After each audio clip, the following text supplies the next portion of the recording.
Nice. All right, everyone, welcome. Rum Shot Diaries, the final Rum Shot Diaries of the tour. Just to clarify, West Indies have lost. I repeat, West Indies have lost the third and final test by 269 runs to England. We'll get into that as the show goes on. But firstly, the glum expressions of my co-host's face, Michelle and Nikhil. How are you guys holding up? I'm fine. Tell me what happened that you didn't expect, Santoki. Listen, it's there in writing. Everyone can see my predictions. Nothing was out of the ordinary. Nikhil, you look very despondent there. What happened? Anything? Nikhil, Great, man. You told us 3-0. and we both tried to say to you, please, no, just stop. Just stop. It's not necessary. Trust. Then you changed it to 1-1, and we still said to you, nah, come on, man. It's not happening. We said at best 2-1 defeat. What was it, Santoki? Well, I don't agree with at best 2-1 defeat. I think we're unlucky not to draw the series. Simple as. I think the guys are tired, and I don't think we got washed away in all 3 tests, as you all indicated before. But I'm not even going to talk on this. We want to talk on it. I'm not doing this negativity. I ain't doing this. Santoki, talk on it. Listen. Okay, so whenever I said I'll be. Listen, I'm not like y'all. I don't. When somebody gets something right, I'll be happy to say, fine, you said 2-1, congratulations. But for you to say at best it would have been 2-1, I disagree. I think at best it would have been 1-1. Unfortunately, it didn't go that way. Simple as. Now we can't. How would it have been 1-1 at best? Because I think we had a genuine chance to draw the test match. Simple as. Obviously, I think that they didn't put enough fight in the last innings, but it was not to say that we had no chance in the third test. If Shea Hope and Craig Brathwaite batted a session, I think we would have drawn the test match. So I don't think it's fair to say at best it was 2-1. Batted full stop. At best, 2-1 is like saying it's like if we were beaten 3-0, but I weren't. So it doesn't even matter, man. I say. Boy, Nikhil's reception just. Nikhil's reception. Oh my gosh! It's too much. It's become too much. Oh wait, hold on. Nikhil, you still there? Your Wi-Fi is almost up to them. I'm here, man. I think you're dipping in and out.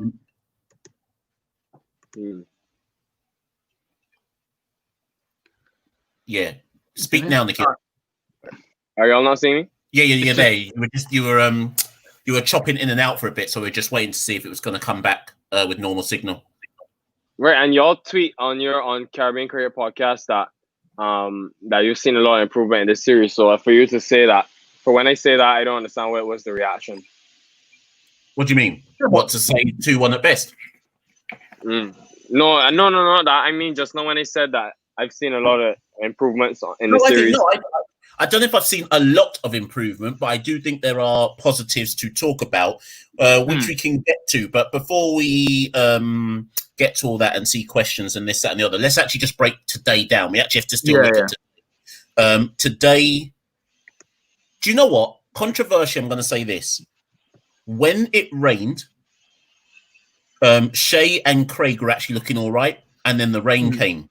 And that first break, I'm not saying, that's the reason why the collapse happened, but it meant that they had lost their, they were set. Or they looked like they were set, and they had to start all over again. Santoki, you had said that last night that they were going to lose inside 2 sessions, and I knew they were as well, but I just didn't want to say it. But you were right. How did you see today? Well, I just based it on the fact that West Indies had looked increasingly mentally tired more than anything as the test progressed. So I just thought if a day went ahead today on time as it did, West Indies couldn't bat more than 2 sessions. They just looked gone. So unfortunately, they lived up to that prediction. As you said, Hope and Brathwaite started off well, but that Hope shot to get out, I don't even know where we stand on that. Yeah, actually, do you know what? Until you'd said that, I'd actually forgotten it. So much happened so quickly. I forgot. Hope did that. So, Nikhil, let's go to Nikhil. Yeah, Nikhil, tell us why Shea Hope decided that he needed to hit a 6 to win in the middle of the first session. I can't get back. No, do you know what I'm going to say? Before Nikhil answers, I'm actually going to be serious and not just joke for once. That shot told me, if you think about what happened in the first innings, Hope played an innings where it was like, whatever happens, I'm not giving my wicket away. It's going to have to be a decent ball to get me out. And I think he was like 17 off 75 balls or something like that. And he tried to dig in. This innings was the complete opposite. And it looked like he was like, boy, you know what? If I try and dig in, I'm going to get out. So let me try and just play some shots and get out. But even if that's what he was trying to do, to try and suddenly play a CPL innings or a CPL shot, when there was only 3 wickets down at that point, playing a CPL shot out of nowhere. That's what I mean. That's what I mean when I say the players were tired, mentally gone, because that was just frustration, man. He couldn't hold his temperament. Nikhil, what's your kind of thoughts on Shea Hope's innings today? Yeah, I think basically probably, as you just pointed out, he's had a tough run of form, and I probably tried to be a bit more positive today. Not really sure. It was disappointing in that shot selection, simply because I think he should be doing better, and he sort of got a start, but that, to me, that's been the story for most of the series. Our batsmen have got starts, but just not able to carry on, and yeah, it's unlucky, but I think, yes, we want to call it Shea Hope in terms of the overall series, but in this innings, let's not forget, I think we have a bone to pick with some of the other batsmen as well, if we're looking at solely this innings, because Shea Hope did top score. Now, I'm not saying that's good or anything. I just mean to say, if we're looking at this innings only, I think we have to look at some of the other batters as well. I mean, yes. Go on.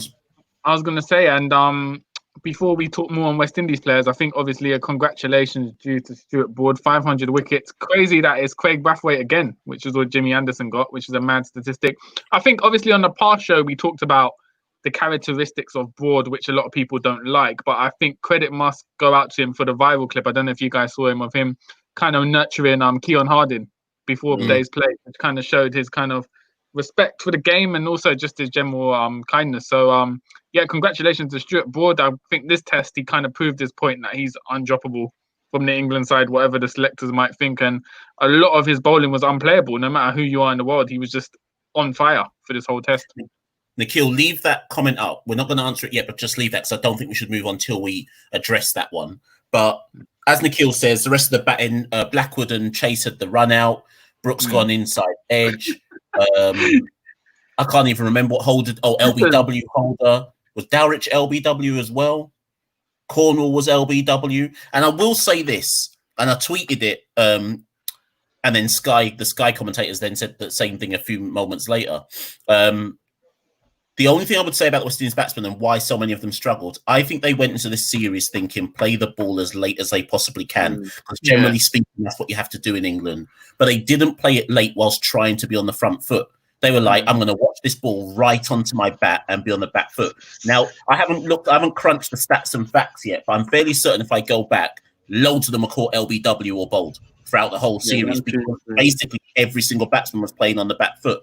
And and this is where I link to David, when you are playing against a bowling lineup that has Wilkes, quickest to 100 wickets in England, Broad and Anderson, bowl 500 wickets, Archer, who are just treating as an afterthought. Come on. And and Nikhil wants to say, are we going to focus on the positives? It is a roundabout way positive, and I'm going to keep coming back to this throughout this episode. People need to stop comparing West Indies batsmen and West Indies chances as if this is the best West Indies team they've ever seen. That doesn't make any sense. If you're going to tell me on one hand that England have one of the best bowling lineups in English conditions, how are you then going to cuss out the West Indies and say, why are they struggling so much? That doesn't make any sense. You can't say that and then say, but West Indies are poor. So I've been arguing on Twitter all day with people because they're like, West Indies should bat first. They should bat first. And I'm like, but you just told me England have the best bowling lineup in English conditions. So no matter what we do, that batting lineup is still going to have to face those bowlers. And if your batsmen can't convert, you're always going to struggle. Two of our batsmen averaged over 30 in the series, Blackwood and Brooks. And then when you read the list of everybody else. To be fair, I think coming into this series, expectations weren't that high. But bearing in mind the first test we won it and it was a great bowling performance, we kind of raised the levels, so people were expecting us to continue that throughout the series. But I think having that consistency was just beyond the West Indies for this series. But yeah, no, I get what you're saying. It's a world-class bowling attack. Most teams in the world would have struggled, so I don't think we can just blame it on West Indies are poor, because they played to the best of their abilities. Nikhil, I'm going to touch this one as well, but Nikhil, I'll let you go first. On why they did not play, I just think it's because you have a 3-match series, and I don't even know what to say. Why did they not play in place of Campbell and Hope? Because Campbell and Hope, well, fair enough. We said Hope should be dropped in the last game, in the final game, but still, I mean, how do you bring in somebody for just one test? So I think they both had deserved to start the series to see what they've given us, and now I think that based on what we've seen, now if we want to drop a player, it's fine. Going into the next series. I think Hope's definitely got to be dropped for the next series based on this. But I think Cornwall's kind of shown what Nikhil said, bringing in someone for one test. I mean, all the talk was Cornwall got 10 wickets in his last test match, he should play, and we saw how he struggled in unfamiliar conditions for one test. So it's not necessarily to say just because Joshua De Silva scored a century in the warm-ups that he would come in and get off the mark, because all the batsmen have struggled. And so it's very likely Josh De Silva would have probably been in the same position as a Campbell or Hope and struggled. And as a young batsman, that would probably have a more detrimental effect on him. So, yeah. Yes, and I'm so glad you just said that, Sandelki. I am, you know what? I already know the rare nephew's taking effect because I don't have no mixer. But I am frustrated with the amount of times people keep saying, but look at what so-and-so did in the warm-up. Josh De Silva is my guy, and he will get his chance. But just because someone scored in a warm-up game, you don't just throw them into Test cricket. That don't make any sense. So you mean to tell me, and Nikhil kind of hinted at it, you mean to tell me that John Campbell, who came into this series with a Test match average of 30, you lot were saying because someone had scored in a warm-up game, you must drop Campbell immediately? That don't make any sense. That don't make any sense whatsoever. How are you going to drop someone with Test match experience and say, you who've only ever played one season of first-class cricket, because you scored in a warm-up match, in you come, having never played a Test match before in your life, and not even played A-team cricket? Come on, people, make it make sense. Make it make sense. I think as well, because a lot of the calls of Josh De Silva's preferred position or most experienced position is at number 5 as a wicketkeeper, but a lot of calls were for him to open. But making your debut opening against Broad, Anderson, Wokes and Archer in England, no one's going to survive that test. It's mad. Totally mad. Nikhil, you're quiet, you know. You're even more upset than day 3. No, I'm not upset, mate. I'm just... I'm not upset. Upset, boy. I'm bouncing. I think West Indies did well. I'm bouncing. I ain't upset. Ben, really disappointed. I expected to lose today, but thought we would put up a fight. Only positive with batting this tour is that the replacement players, Brooks and Blackwood, did well. That's true. The best 2 batsmen are the 2 batsmen who technically, if you're going stat for stat, you drop them for Hetmeyer and Bravo. Technically. But actually, those 2 batsmen have made sure that whenever West Indies next play Test cricket, they're the first 2 names on the team sheet. Let's just go to the next comment from Ben, because Mash, let's get your thoughts on this one. Sorry, guys. Sorry. That's an automatic ban. Alright, Nikhil. Hey, Nikhil ain't talking, you know. What's going on, Nikhil? What's going on, Nikhil? Nikhil. I'm here, man. I'm listening to you. Yeah, but we want your input, Nikhil. You're very emotional. Allow it. They did well, Nikhil. It's not like that.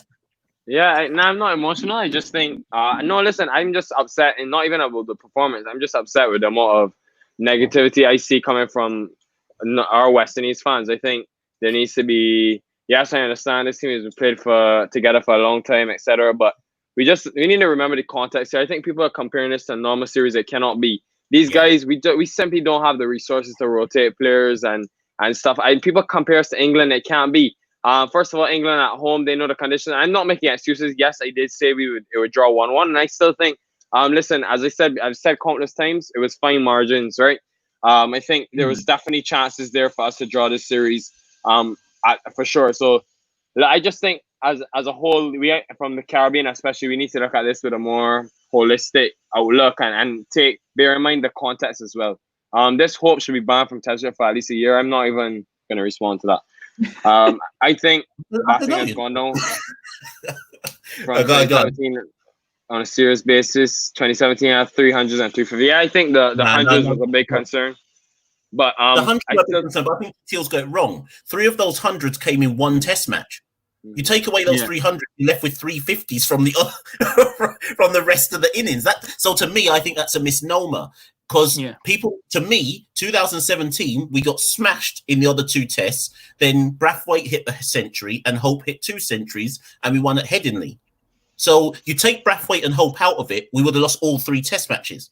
If you think player for player, didn't we have was it Carl Hope coming in at number 3? He averaged 7 over the series. Averaged 9 or 7 or something like that. Yeah. So come on. I think there has been a general player improvement. I mean, from the players, someone like Dulwich, how he's massively improved having come on his second tour. I think that general player improvement has occurred. It looks worse because of the fact that it's raw and that we've lost. But I can actually tell people, Dowrich last time in 2017 averaged 4 in 3 matches. This time, 22. That's still not good, by the way. But the point is, you can't tell me that's worse than 2017.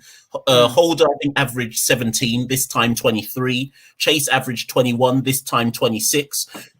So technically, if you lot are going to say, but people were worse, no, what's happened is certain people actually were better than they were in 2017. Holder was better with the bat and the ball. Chase was better with the bat and the ball. Dowrich was better with the bat from 2017. The difference between, as what Nikhil says, between 2017 and now is we didn't have anyone convert.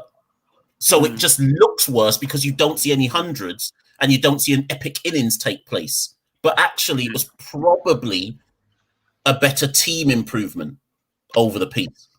Yeah, I think having 850s or 750s and not being able to convert into 100, I think that was probably one of the most disappointing things simply because I think the guys looked the part this time. As I said before, we didn't just look like when we went out there, we would just get blown away. I think each and every or obviously not every batsman every innings, but a lot of the batsmen went out there and showed a lot of determination. Not today, because I was disappointed with the approach today, but I just think, as we said, they're mentally tired. But I just think when guys like Jermaine Blackwood and stuff walk out there, we don't think it's a walking wicket. We actually see some fights. So I think, as I said from the first test, the next stage in our development was to get some 50s, and now we've got that. The next stage will be to convert those 50s into 100s. Mm-hmm. The lack of fight and heart from this side today is the worst I've seen from this group. Playing CPL shots, getting run up, getting stuck on the grease. This is the worst you've ever seen. You ain't been watching enough. You ain't been watching enough. This is the worst you've ever seen. Come on, man. These man don't remember. Mashal, do you remember when we toured when we played Bangladesh in 2009 with all the replacement men coming in for their first test? If you've seen that, you know what the worst is. But go on, Nikhil. I was just gonna say I was a bit disappointed with the fight today, but I'm cutting them some slack because I just think and everybody's on me for this, but I just think it's really tough situations that these guys are in, and I can't fault them for being tired, and you know what I mean. And 400 runs is a long way away. I think that they could have put up a bit more fight and show some resilience, because through the middle they're just giving up. But as I said, it's really tough on these guys. So yeah, what do you guys think? The plane leaves tomorrow. I'm not saying that that's an excuse, but I am certain all of them want to go home. I am certain of it. And adding further to your point, Nikhil, I think everybody needs to just calm down a tiny bit until another country, Pakistan are about to do it. So everyone speak to me again after the Pakistan series, and let's just see how that goes. Because West Indies are the first country to come, West Indies are the first team to tour England, be locked up in a hotel, see no other human beings outside of the hotel for 2 months straight. In this cold country as well, right? They can't go anywhere, can't go to no bar, can't see anyone, can't draw gal, nothing. Okay, so the point is, until other teams have to do that, you can't tell me what the mental effect of that is on the team.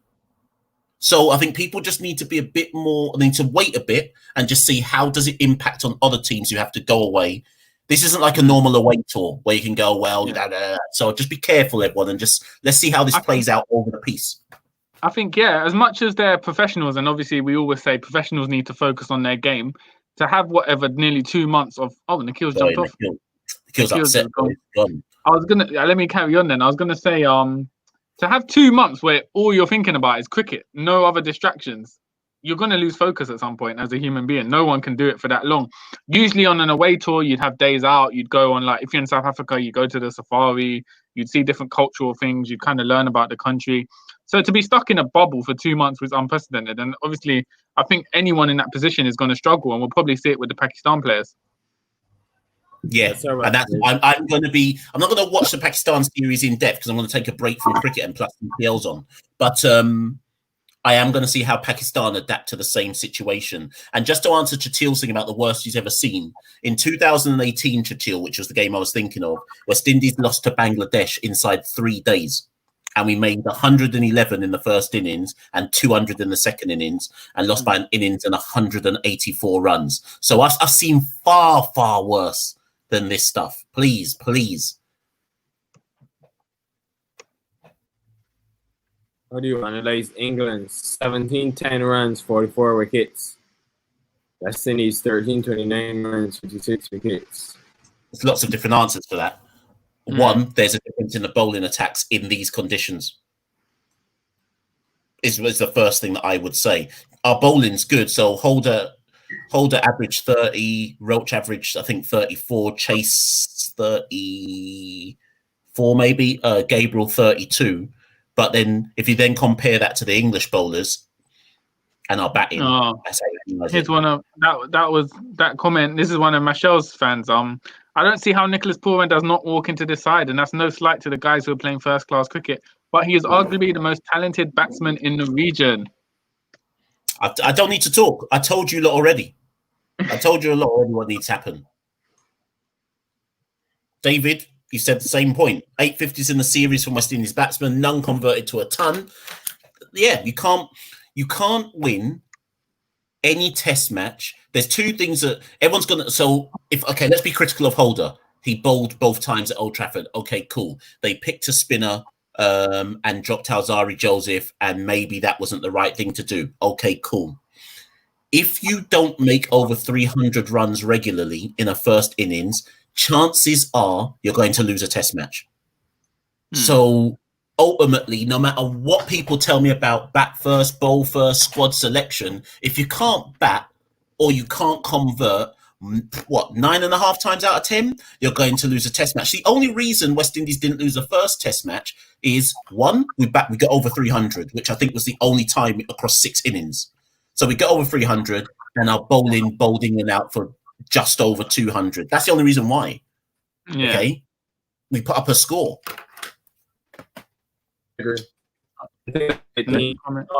Based on that, setting the precedent, I expected us to get, and as I just told so people are messaging me. That's why I'm distracted. But because as I said, I've been dealing with a lot of negativity in terms of just the entire outlaw Western spirit. People are upset about the performance, but wait. Negativity what? As into your personal phone? And just saying that they can't see how it's the improvement. But as I've said, when is the last time the West Indies have got over 300? When is the last time we've had 850s? When is the last time we were able to chase runs on a day 5 pitch? So I think, yes, the scores of 129, 197, oh yes, it's bad. But listen, we're not going to be turned into Australia in a weekend, or we're not going to turn into Australia in one series. So people just need to relax a bit and take it for what it is, and then remember the context as well. Before we read that one, for those who are on the live, can I just ask you one question, please, and send us your comments? What did you expect? Because I'm really intrigued. What did you like? Santoki and I expected to lose 2-1, and so it's gone to what we expected. Hence, we're not in our feelings about it. What we thought would happen happened. I would love to know what other people thought was going to happen, and maybe that then I can understand why you're so vexed. Go on, Nikhil. Undertaker Carney has better footwork than somebody.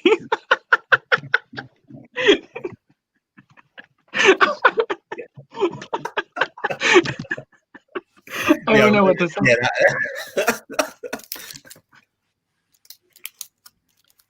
Okay, so do you think he should have chosen to bowl twice?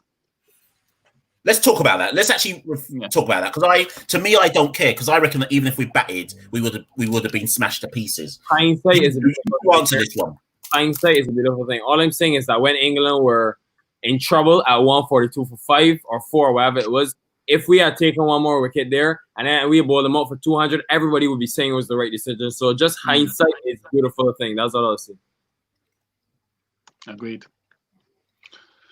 West Indies played rubbish shots and played full balls on the back foot. Just bowl straight and they're gone. I can't. The bowling. The only critique I would have of the bowling is like we're not finishing off the order like when we let Stuart Broad run riot, because that changed the complex of the whole match. But other than that, it was fairly disciplined and pretty decent bowling throughout the series. And actually, I don't know if you two heard Michael Holding on comms. He said not his exact words, but I'll paraphrase it. He said everyone has been getting on about why Shannon Gabriel has played test match after test match, and he was like, "But I've been living here like the players." And he says, "Every morning I've watched Shannon Gabriel in the nets. He has looked fit." And Holding's words were, "You would have been a brave selector to see him looking fit in the nets, see him take wickets in the first test, then take wickets in the third, see him take wickets in the first test, drop him or rest him because people are saying to you he doesn't look fit, but you can see with your own eyes that he's fit." See, so that links into Nikhil's point about, I think people are trying to use hindsight here and go, "Oh, but it would have been different if X, Y, Z had happened." Why? What are you? What's the evidence? What's the evidence that everyone's basing this on? I don't understand. Other than saying because it didn't happen, it would have happened. I don't understand what evidence people are basing it on. All right, next comment. I just don't think it's fair to put this on the bowlers. I think they bowled their heart out. Yes, we got a rotation, etc. But the ones that were selected to play, they gave everything that they could. I think it goes down to our batting, as it always does. But like I said, I still see a bit of improvement. I know everybody's disappointed, etc. But still, I mean, 850s in a 3-match test series playing away from home, that's not something that we're used to as West Indies fans. I mean, that's one thing. His batting was a disappointment on this tour. I agree. I agree. Do you guys can you come up with any reasoning? With the bat as well. He even said it in the press conference. But Masha, I'm sure you'd have heard. I think that question was kind of harsh on him. In terms of asking if he could have done anything better. I'm sure he even said he could have contributed more, but at the end of the day, it's not a one-man thing, it's a team sport. So for him to take all the burden, I think it's tough. But yeah, I think with the ball, he was really good, but at times, but with the bat, I definitely expect to see more responsibility from him. And as I said, today, especially, they just said that they wanted to get it over with, unfortunately. And I think that's a change in approach. We should have showed more fight. Bold LBW decisions. First test 8 of 16, second test 11 of 20, third test 8 of 20. So I don't even know, but basically 50% in every test probably suggests there's a technique issue at hand for a lot of the players. Okay, Nikhil's friends come to support him, Mr. Ian Best. Hope you're doing well. Lara said, "Protect your wicket." Valuable advice there. But the problem is, Mr. Best, is that they're not good enough. Weston Chase said their batting has been poor for 3 years and they get stuck on the crease. If they can see it, why can't they improve on it? Because they're not good enough. But I don't mean, when I say they're not good enough, I don't actually mean that as in they are poor players. I don't necessarily mean it like that. What I mean is people are putting these players in. I think everyone is judging these players up here when they're actually here. I don't think people are being realistic about how they judge West Indies. You lot know me. I'll cuss when it's time to cuss, but come on, be realistic. Just be realistic with what you're looking at. Exactly. Hello, Shakes. Hope you are well. Ray and nephew, guys. I had to listen to the defeat without anyone. You can't defend the toss. Batting last is the hardest in Test cricket. Okay, Chatil, answer this question. Jason bats first. How does the Test match change? Please answer that for me. And when you answer that, give me the stats of the batting, which tells you that the Test match result would have been any different. And another thing I'll say is that, listen, I don't know how many captains will be that brave enough in their batting, especially with our batting and our deficiencies, brave enough to bat first in overcast conditions. Now, did we know that the pitch would be flat and the ball wouldn't do anything? No. In overcast conditions down on day one, based on how the second test went, you would think, that something would be there for the bowlers. So to put our batting in the firing line like that in overcast conditions, I think it would have been a tough decision. So simply that's why you went with the bowling. I'm not sure if anybody disagrees. I also think he's going to be in quarantine because he's going Trinidad. A few of these players, Hope, Holder, who else? Hope and Holder and might just be Hope and and then some of the reserves. They'll all be in quarantine straight off. Mears, all those guys. Yeah. And I just want to say on Stupia, I think you have to give these players a lot of credit. The sacrifice that they've made, and they now have to go into another 6-week setup. I just wish them all the best. Nikhil wears his support for the team on his sleeve. Give him a break, Michelle. And Santoki, what do you give him a break, Michelle? I don't see my name.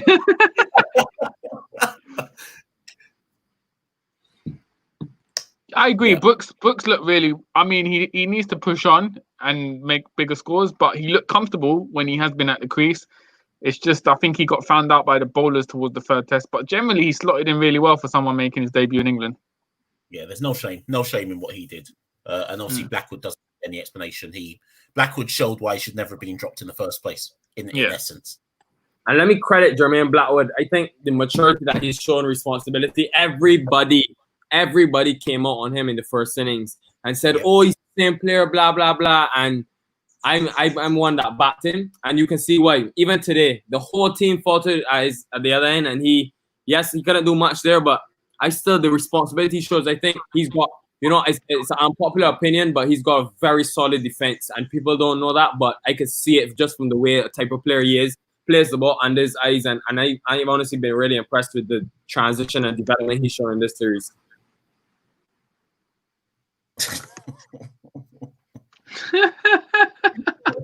We skipping over that comment, yeah? Go back. Let me read that one in full.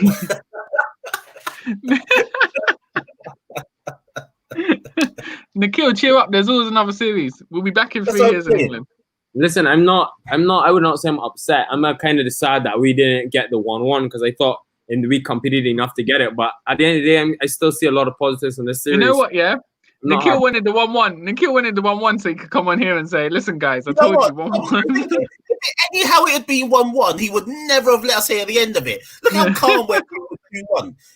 Look, we know we got it right, and we're going. Yeah, but of course we got it right. We should be celebrating. I would have rubbed it in y'all's faces for sure, because y'all are passing. Shakespeare, we're like a jigsaw. We have the pieces, just need to fit them into place and get them some experience of playing in different conditions. We said that in the past as well, just more experience, but there is obviously potential. There's potential in the core. It's just, as Shakespeare said, just getting the right pieces in place together, whether that be bringing in a few new fresh faces. But generally, it does look positive going forward for this team. I just need to go back to Shakespeare. And again, I think it's important to say this because I don't know who's on here because I don't watch the YouTube feed whilst we're doing it. But it's important that you understand that West Indies do not have the finances to easily develop their players. And I think, again, in some of the analysis of the West Indies is sometimes very lazy. It's kind of like, they should have done this or they should have done that or find some better players. Where's our academy? Like, remember, the West Indies is made up of different islands. First and foremost, not every island has the same resources. Secondly, some islands need more funding from Cricket West Indies, who don't have the money, than other islands do. Not every island has their own academy in place to help the development of players from age group level up to the franchise teams level. The franchises in the islands need financial support from Cricket West Indies. We can barely afford Test cricket, never mind A-team cricket, which some countries, England, India and Australia, take for granted. We can barely afford that. So the problem that people, or the thing that lots of people have to consider when assessing the West Indies is, tell me where the money's coming from. Just tell me where the money's coming from to do all of these things that we need to do. We barely have a high performance program. This camp here of 2 months in England was Jason said in the press conference just now, he says this is the first time he's met some of these players in his life. And he said the reason why is because he doesn't get to play first class cricket. Why does he not get to play first class cricket? Because he plays for the West Indies Test team and ODI team. So he's never available to play in the domestic tournaments. And then I asked Jason in the press conference, I said, Jason, maybe we should, do you think there's any scope for Cricket West Indies to restructure our cricket so that when the regional side is on tour, they can come back and still play domestic tournaments? And he said, how can we though? And Jason said, because West Indies, Cricket West Indies is at the whim of other cricket boards for when we can play cricket. So he says, what are we going to do? Turn down an England tour, which makes us money, so that we can all go play domestic cricket? That don't make any sense. So I think people need to understand there's loads and loads of moving parts to this. And as Nikhil says, this is a team developing, but it can only go so quick. We can't just become Australia and India just like that. It's not going to happen like that. Anyways, that's my rant. The point of Mashal's speech is bring back Chandapur. Exactly. But do you know what? Bring back the legends to help these players, though. On a real. Yeah, I think we have a lot of resources and we need to use them. Simple guys like Ian Bishop and Michael Holden, I know they do talk to the players a lot, but having some of these guys similar to them on structured roles, I think could go a long way. But yeah, just to further that point that Masha now said, in terms of Jason said as well, the bargaining power, you will never find India play a series during the IPL. Why do you think is that? Because they have the money to dictate. They have that much benefit with playing cricket. With a team playing India, so they can dictate when the series is. We don't have that luxury. That's why our players don't get to play for a South cricket. Well, I think to emphasize it even more, during the IPL, no country plays any cricket because it's basically got its own space now, because that's how dominant the wealth of India is at the moment in the game. I guess people are salty now because it's so raw. With a bit of perspective, fans will be more realistic in their response. I'm already looking forward to the next series. So am I. What about Ambis? Steps on his wicket, boy. Holden and Dawich at 7-8 have been the leading run scorers in the last 2 years. How has the batting improved? Brathwaite declined, Hope declined. Watch new batsman. Watch declined. I feel he's upset, boy. Nikhil, you answer that. This is your brethren.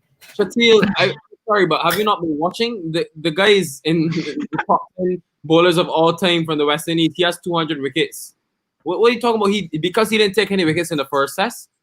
Jofra Archer, I don't think Jofra Archer took any wickets in this test. Does that mean he's declining?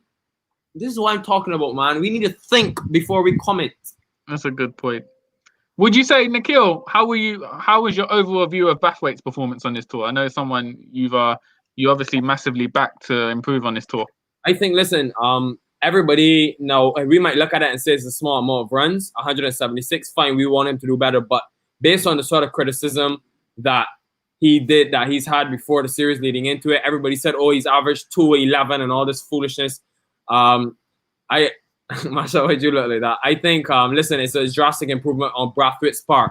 To come away from home into England, score 250s, had a couple starts, and I think he really holds the key for the batting for the West Indies. I think if he had stayed in a bit longer today, it would be a different game. So I would say it's been.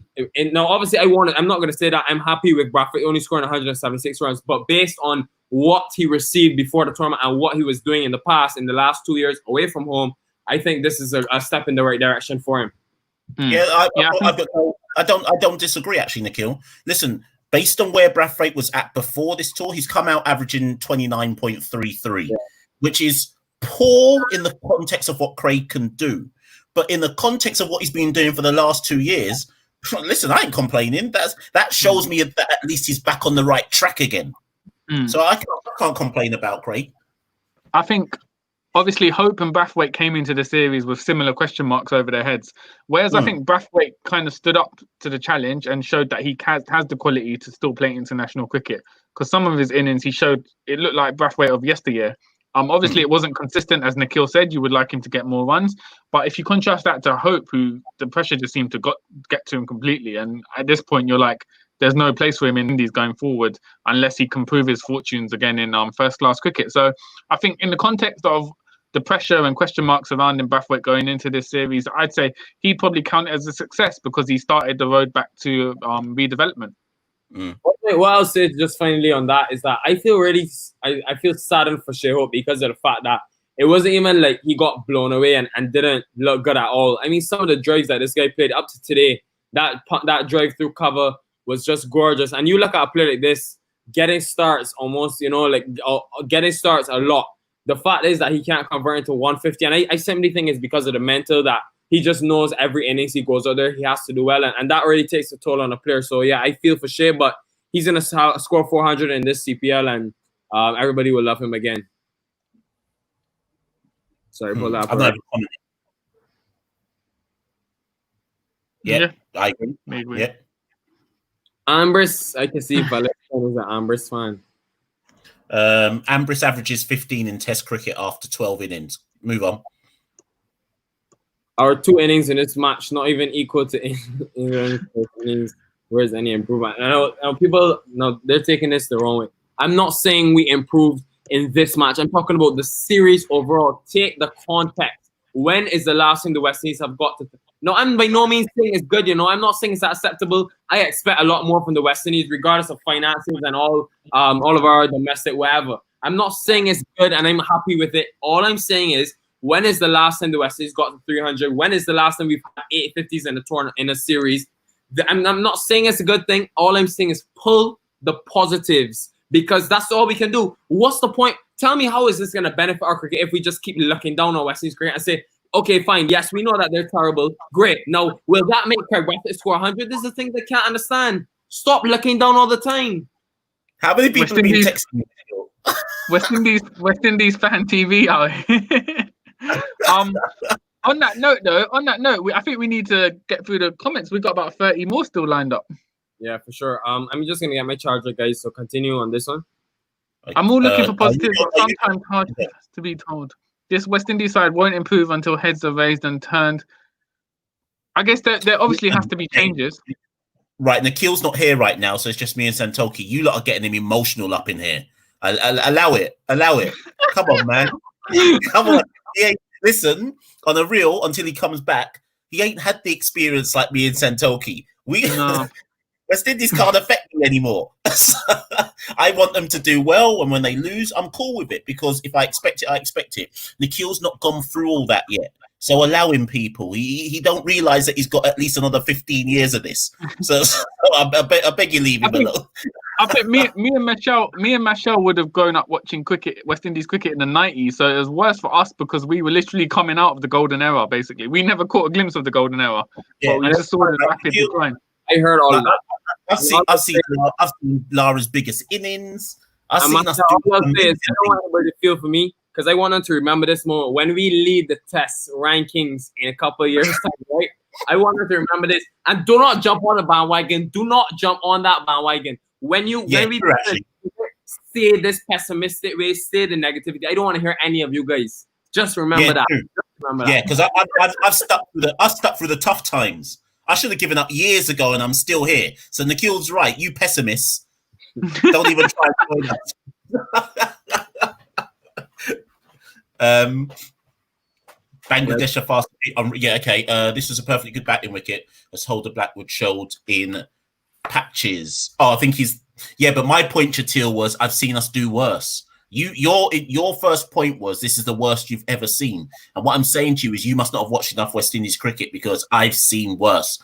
Far, far worse. It don't matter about pitch. I've seen worse. In game, we either win or learn. We learn a lot in the English story, mostly about our batting flaws. We have to learn from the mistakes we did and learn from them. Try to avoid them and play well. Yeah, it's fair enough. All right, the next comment's from Mash. Okay, so De Silva's cricket was in club cricket in England. I guess we have to go to the Pooran thing again. For those of you who are proper cricket heads, if you see a player within your system that is super talented, who has indicated he wants to play Test cricket, you do whatever you can to get him there as quick as possible. That's all I'm saying.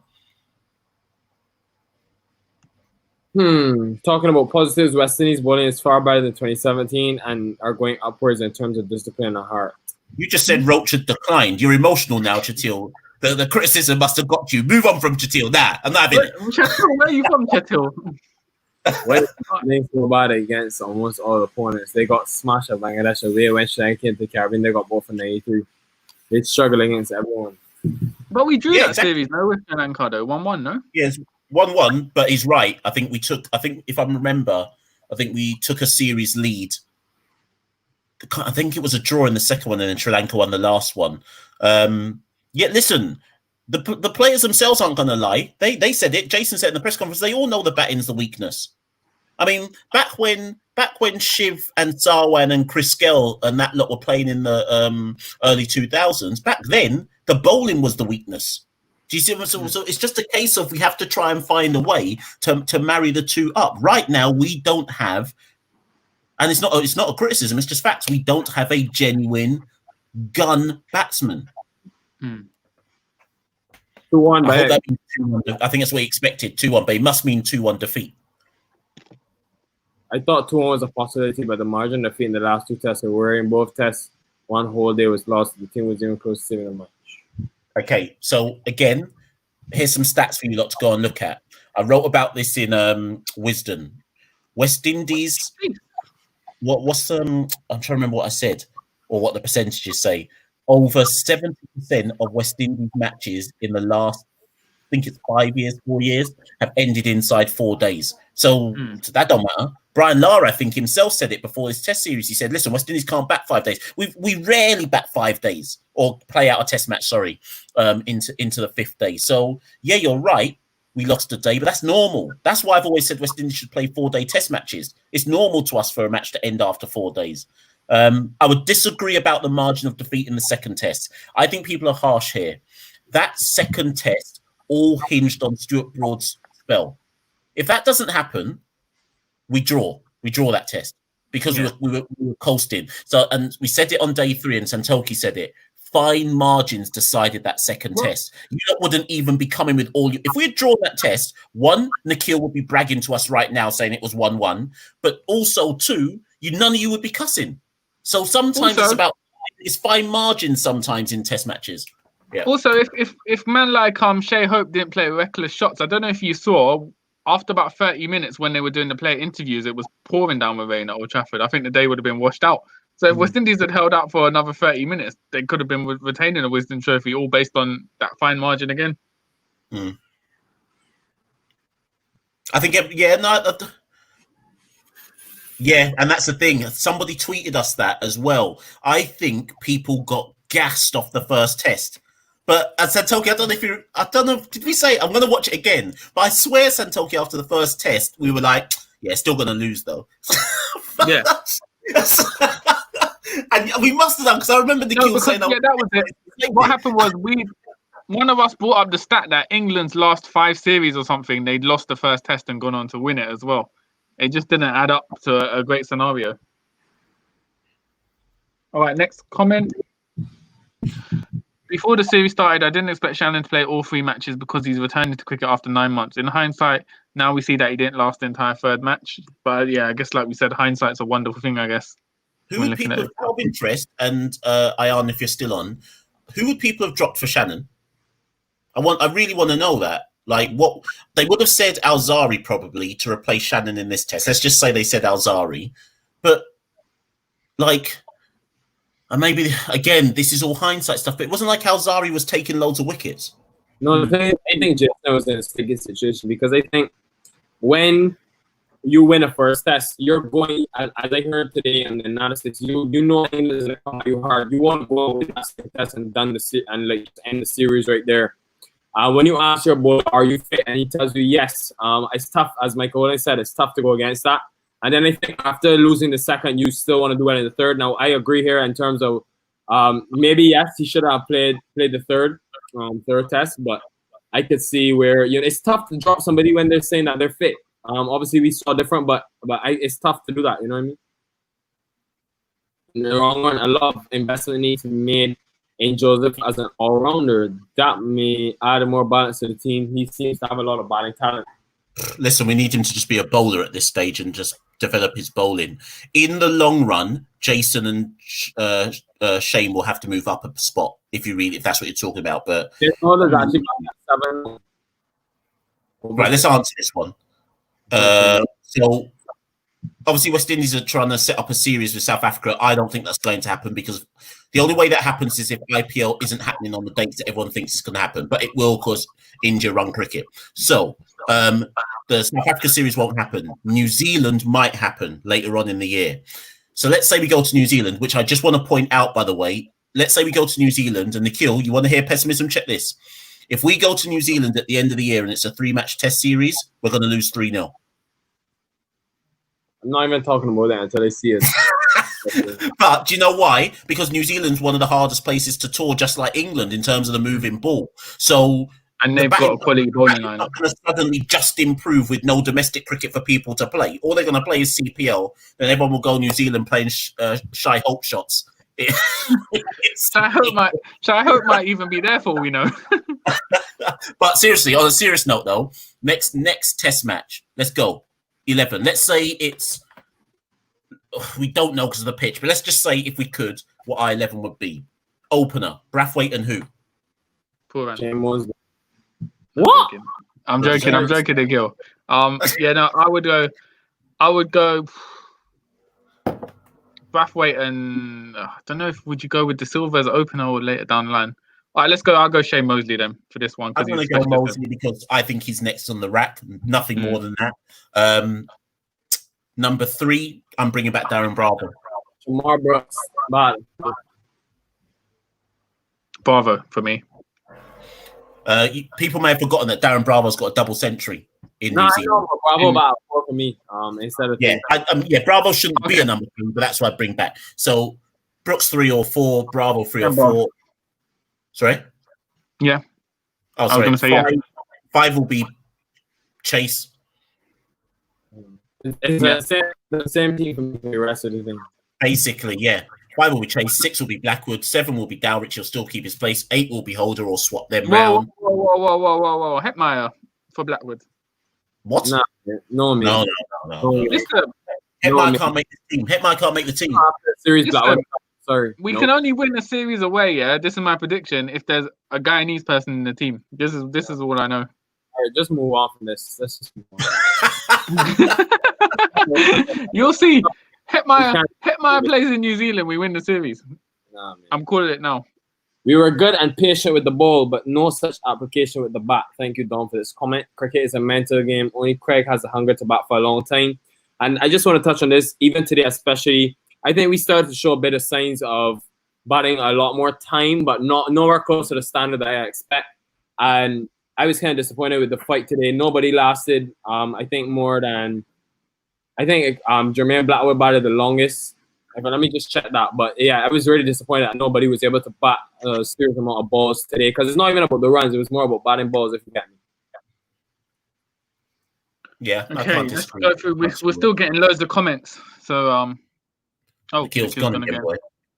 All right, so we got no one to go through the comments. Can you see him? Can you see him without Nikhil put them up on the screen? Yeah. So, Cricket Connoisseur, shout out Cricket Connoisseur, great guest on the show. He said, "What did you make of Cornwall's overall performance in the game?" So, do you know what Cornwall's performance reminded me of? Do you remember when Narain turned up for the 2012? Well, I said this on the last. My man's trying to say it was his own thought process. I said this on the last show, bro. Yeah, teethed your idea, but the point is when Narain. But the reason why I'm linking back to it though is because it is valid though. Cornwall didn't bowl badly. It's just that when you bring in somebody like that later than they should have played, and then everyone's got all this hype and expectation about them, no matter what they do, unless they take a fiver, people are going to think they underperformed. Do you see what I mean? So it wasn't helpful conditions. They probably made the wrong decision to play Cornwall in hindsight and should have just gone with Chase and probably Alzari Joseph. But it certainly wasn't a bad enough performance to be like, well, that's the end of Rakeem Cornwall. He'll be back. Yeah, of course. It's also the first England have won 90% of the games in England in the last 5 years. This includes West Indies, Pakistan, South Africa, and New Zealand. Oh, come on, man. Sorry. No, go. If Blackwood and Brooks did well, then it means that the batsmen who make the most runs in first class should be picked. Yep. And Brooks should not be. Actually, no, because Brooks was great first class this year, but still, he's done very well for the A team over the years. Yeah, I mean, I had the same feeling after 2007 South Africa tour started. Great, ended up with a massive gap between the two teams, but the line was way better back then. It was. Can I go back to that one? I want to talk on that a second. Yes, you're right about that, but again, I think we tweeted it from the handle earlier on. When you play a series where the gap in quality between the two sides is massive, over time, it will become clear. If you play a 3-match test series, that's why. So I think that's ultimately why Santoki and I said it was going to be 2-1, because we knew that ultimately, over time, England's quality will just come to fruition because they have a better team. It's no different for people who want an analogy. Next year in the Premier League, there's going to be 5 subs. It's now a thing. All that means is the teams with the bigger squads are going to just murk on everybody else, because now they can stack their squads with talent. And because whoever has a better squad will naturally do better over teams who don't have as good a squad. Yeah. So, that's just that's the game is the game. Potential this and that, but not one of them is willing to bat a 320 ball 100. I don't think it's a case of them not willing to be. It's just the capabilities. You're never going to do that in England's conditions. Dominic Sibley averages over 40 in county cricket. All of you go now and look at the stats and find me one player in the West Indies team who averages 40 in first class. It's actually Shy Hope does, but he doesn't play in first class cricket. So find me someone who averages over 40 in first class cricket in West Indies, and then come back to me.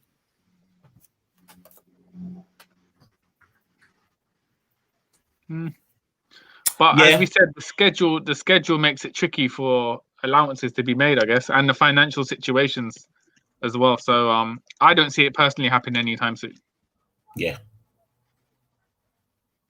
Talking about Russia in 2017 series, he was very lucky. I'm comparing. Well, I think he means Russia declined from the 2017 series. I don't think he declined. Period. Akil needs to fix his internet. Is all I know that he's happy right about now. So, Craig Rafa averages 37.95 in first class cricket. Still not over 40. All right, Mash's people, them come on. Yeah. Tell these legends to come on board. They're clearly enjoying their retirement. Universe Boss was showing off his dance moves, drinking his rum on Insta last week. Listen, I think the way past players have been treated in the last 10, 15 years means why would they want to come back into the fold, really? Yeah. Just enjoy your life at this point. Santok, you remember when we interviewed Sarwan and we asked him about the fact that he and Brian Lara had come back to help the players for the India series at home. And Sarwan's whole point to us was he was surprised that Cricket West Indies reached out to him. So maybe this is something that will happen over time, but ultimately, if Sarwan and Lara were only just being invited back for the first time ever, in 6 months ago, whenever it 7 or 8 months ago, then that tells you there's a whole lot's going to have to change before all the legends come back on board and help. They probably want to help, but we have to reach out. Yeah, let me just here. This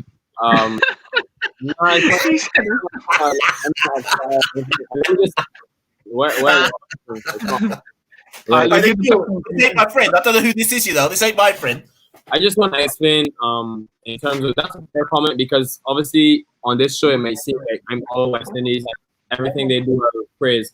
But all I'll say is that I'm sorry that I came across this way, but I wouldn't say I'm just biased to the West Indies, and I can see the flaws. As I said before, I'm not happy with the performance. I wanted us to do better, and I said 1-1. I think we could have actually done it. The reason I was always optimistic and positive and always picking the good from the West Indies, I wouldn't say being biased. I just think it's basically because what else is there to do? Yes, we can criticize, etc., but my outlook on things is just, especially on this being a West Indian podcast where we're talking basically mainly West Indies cricket. I think that would be but I'm by no means apologizing for someone like a Shea Holt's performance, because I think it has been poor. As I've said, the batsmen have been poor. It's just I've seen improvements in terms of scoring 50s, etc. Bring in the birthday boy, Sir Gary Sobers with Chandaful. This is the worst I've seen. Move on. We can't help him. This guy's all over the place. All right, one of Michelle's good friends, Ravi Reddy. Boys, this is not bad. In fact, a remarkable improvement. I grew up in South Africa and bared witness to the 5-0 drumming under Hansi Cronje. This is what I'm saying. If you're of a certain vintage West Indian fan, you have seen that what was it, 98, 99? That drubbing in South Africa. Listen, I can't believe the good things that I'm seeing right now. I don't even remember that series. I wasn't watching cricket them times. But frankly, we were for real. Done about that still. Agree with Nikhil. Nikhil, you've got some supporters. Plenty of positives here. 2021 will see a major turning point in the West Indies team. 2021. Big up Nikhil's friend Ravi. 5 weeks back, I said it would be a draw. Oh dear. Yeah. Nikhil and Ravi, that's you. Yeah, I think Ryan should be lost in 20 leagues. I think if the test series against Africa, it will be a draw. So Africa have Ravi, you've already shown your form in predicting this series will be a draw, so I don't know if we can trust you on that South African prediction. But hopefully, yeah, we have a better chance, I'd say. The Pooran fan club continues. At least give him as many games as hope. In 99, we thought Ricardo Powell was the gem. Just 3 tests and he stopped playing by 27. So there's a big surge led by Michelle to get Pooran into the side. So let's see this time next year if Pooran is playing Test cricket. I think Nikhil knows him. All right, Ravi's asked another question. Dowrich in or out? De Silva next in line. Dowrich in because he's just had one subpar test since 2018. The test series since 2018. That's not something you don't drop someone like that. Not after one series, and particularly not in England. So Dowrich in. If we weren't living in the COVID times, and we could schedule an 18 tour, then Josh would be on the next 18 tour that West Indies have. And I think if you spoke to Josh, I think he'd accept that as well. In fact, he'd relish it. I'm fairly certain. So does that mean he's not the backup? No, he probably is the backup now. But the point is, for his development, he should probably now be on an 18 tour.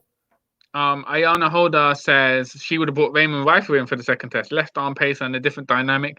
And he did actually play. I think he played in New Zealand last time they played on tour. So he might be worth bringing him. And I raised that in fact, it was for this test. I raised it to Roddy Estwick in the press conference after the second test and said, are we considering Ramon or not, or Raymond Reefer to come in? And he said he thought that Raymond was unlucky not to have played the second test. So I thought Raymond might actually have a chance to play in this one. And that's one of the names for variety purposes. I think that should have been considered.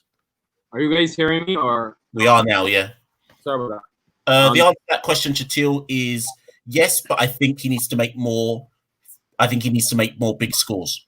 The bowling is not the issue for me now. It's that he's not making enough big scores. Yeah, we've already looked at this one. Oh, okay. Yeah. Neil Wagner's going to bounce West Indies out again. Nikhil's a pessimist, you know. Is this your friend, Nikhil? I don't know this guy. Kieran Powell. Andy Darby.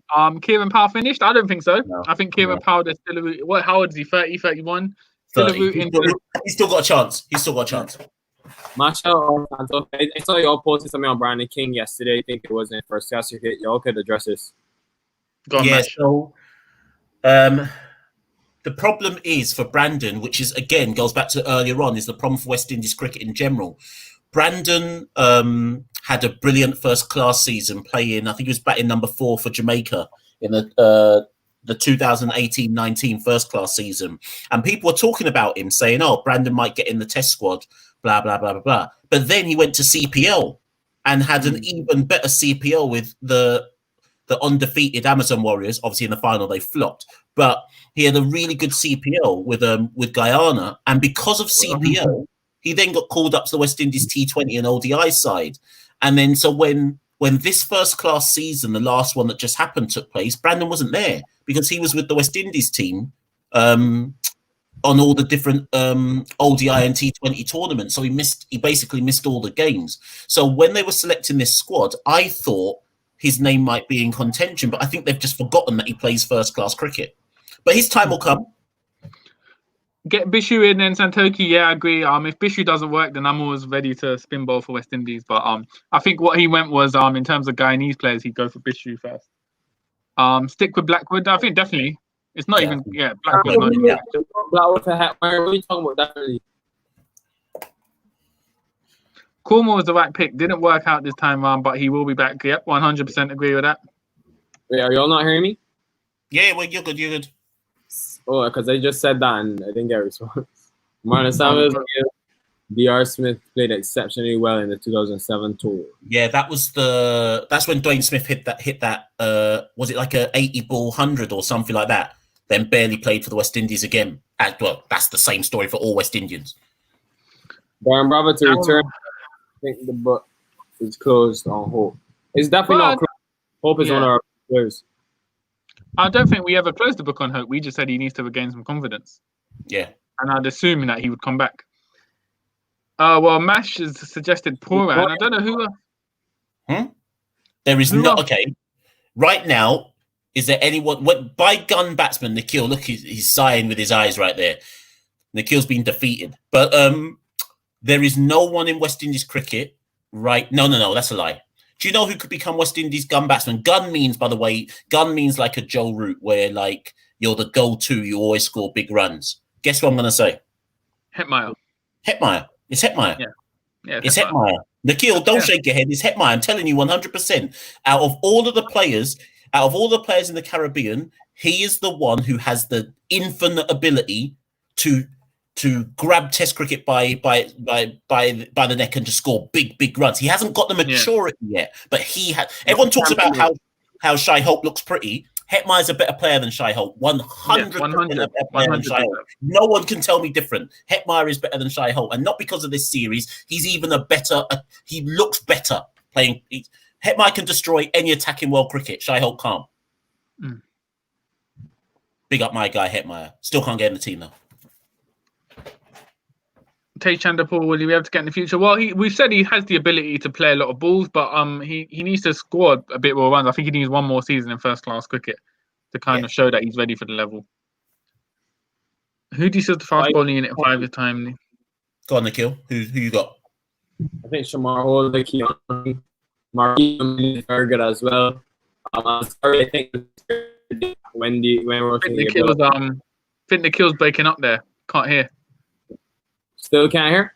Now we can. Go again. You said Keon Harding. I don't know what's going on. I was just saying Keon Harding, Shamar Holder, Marquinhos Minley. And then I said Larry Joseph by that time should be leading our attack. Yeah. Fair dues. He hit that run about 100 on debut 2003. The same series Carlton Ball also debuted. Oh, okay. I was going wrong then. I went to school with Carlton Ball. Final question. Carlton, aha. Come on, man. Just because he's over 30 doesn't mean he can't be a gun batsman here. Don't pick Hetmeyer because he's young. Brooks, gun batsman means you have to average over 42. I think Hetmeyer has the ability, but it's the temperament that worries me. Go back. So, where's Carter's one? Yep. Right. Okay, so we start off Brathwaite out of 10, guys. 7. 6. 5.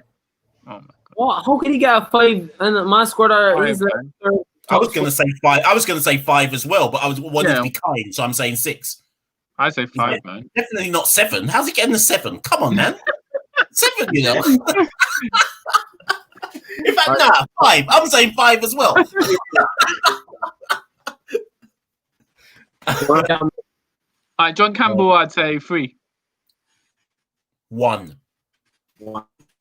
What did he contribute, Santos? No, but he played a few good counter attacks. It wasn't terrible, but there were worse players in the side. 1 for John. 1. So one overall for John Campbell because both of you said it. All right. Who came in at 3? But Hope. 0. 1. Guys, the man didn't score 0 every inning. He at least got a couple of starts and stuff. When you come in with the biggest reputation in the team and you flop, 0. Big flop, 0. Big flop. All right, Brooks. I give Brooks a 7. 7. Nikhil don't want a piece of it anymore. He's had enough. Yeah, we're doing with that, Nikhil. Brooks, what'd you say for Brooks, Nikhil? We didn't hear you. What's he saying? 8. Okay. Okay, 8. Okay, cool. Chase. 8. 8. Bat and ball. Did very well. For bat and ball. 7. Blackwood. 7.5. 7. Yeah, 7. 8. Nikhil. 8. Blackwood. 8. 8. Who's next? Okay. Dawich. 4. What? I was gonna say 5, but yeah, I can give. Nah, because if I'm giving Brathwaite 5, then Dowrich is getting 4. Dow could get a 5 or a 6. He averaged 22. No way. And his wicket keeping was shoddy. 4. Hold on. Conditions were tough with keeping. Don't care. 4. Hold on. Hold on, I give a 6. Only because of the first test, his wickets. 5. 5. Okay, fair enough. Let's go with Alzari Joseph. He only played the 2 tests. But 4. yeah, 4, Alzari 3. struggled. 4 as well. Rakeem, Rakeem. 2. 2. 1. I was disappointed. Yeah, just but And no, but I wanted to contribute with the bat as well. He can bat to me. Yeah. Average over 20 for a set rate, and I don't think he did. Roach. 6. 7. What do you say? Okay. Did you say 5? 7. Santoki said 5, boy. 5, man. Come on. You lot are getting too emotional out here, man. I'm the only one. All right, Gabriel, big one. 7.5. No way. He took 11 wickets. 8, man. Second most in the series, man. Come on, man. All right, so let's run. So Roston Chase was the official man of the series for West Indies. Who I would was you have? surprised at that. I wouldn't have given it to him. Who would you have given it to? To me, it was either Blackwood or Gabriel.